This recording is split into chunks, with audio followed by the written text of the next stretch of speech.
Hi, I'm Rob from Coast to Coast Auctions, and I wanted to talk to you a little bit more about comic books. We're going through a large collection here now, and our company has set over 700 world record prices selling comic books at auction.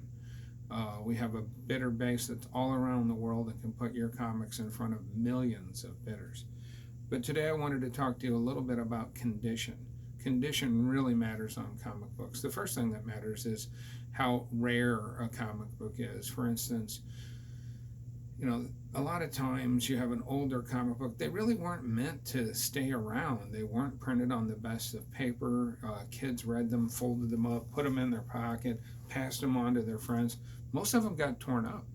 So the comic books that tend to be valuable tend to be older comic books, superhero comic books, military comic books, horror comic books, occasionally romance comic books that they didn't print tons of, and most of them got destroyed. And in a lot of cases, if you have a comic book that became very popular, people would pass it off to their friends because, Superman, hey, there's this new guy and he does this, and the comics got torn up. So if you have one that's in good shape and it's rare, now you're looking at some real money. But how do you tell what the shape is? Well, a lot of times you don't. You're going to look at a comic book completely different than a comic book collector. Let me give you an example. If I was to show this comic book to an average person, they would say, wow, that is a good looking comic book. Man, that thing is in great shape. Now, the problem is going to be, to a collector, they're going to key in on a couple of things. Look right there. See how somebody wrote on that comic book up at the top? There's a little bit of ink on the comic book. That really affects the value for a collector. Another issue is going to be, see right here in this gentleman's face, how there's a little ding in the side of the comic? Collectors key in on things like that. Now here's a comic book that is in a little rougher shape, but I wanted to show you something. Look at the spine here. That's the edge where the staple is. See how it's got issues where it's kind of got torn up along that edge?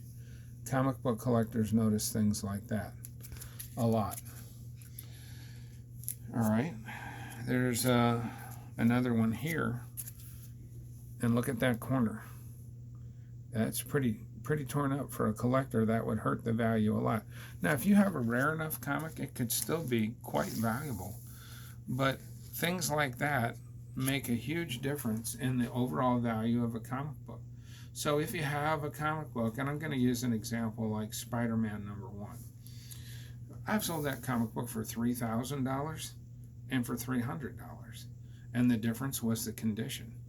If you have problems with the comic books, there's going to be a serious reduction in the value of the comic. Here's another example. On comic books, a lot of times when you look at them, they're going to have on the back some sort of an advertisement. And I had comic books before where they changed those ads. So I had one where they have a thing about you can sell shoes. And on the back of the comic book, someone had put on a different cover on the back. It wasn't the original cover. And you could tell because the person's shoes were a different color than they were supposed to be. You're not going to catch that. The grading services are the people who catch stuff like that. And you're going to have to wonder, when would I decide to get a comic book graded? It could make a huge difference in the value of the comic book, but you have to have a valuable enough comic book to do that. And that's why you hire somebody like us to go through your collection. A grade change, just a tiny little difference in the grade, could make a $100,000 difference in some of these comic books. But you'll never know which one or what to do until you talk to somebody like us. We'd love to help you with your comic book collection. You can get a hold of us by clicking in the contact form further down in the web page. You can subscribe by clicking on this subscribe button here. It's over here.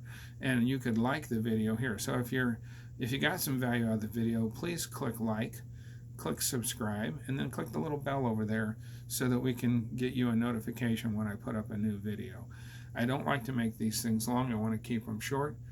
And I'll be back to you and talk to you a little bit more about comic books in the next video.